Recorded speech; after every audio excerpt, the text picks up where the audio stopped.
the most gracious and merciful.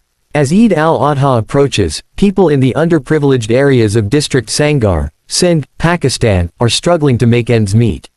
While those who are financially stable celebrate with delicious meals, the poor and marginalized feel deprived and left out. With the support of donors, we are working to include these families and children in the Eid celebrations.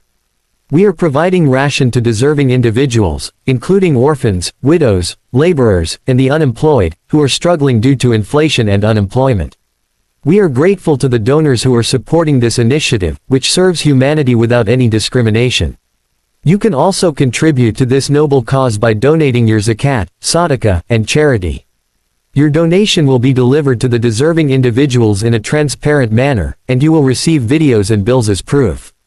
Contact us on the given WhatsApp number to donate and support these marginalized communities.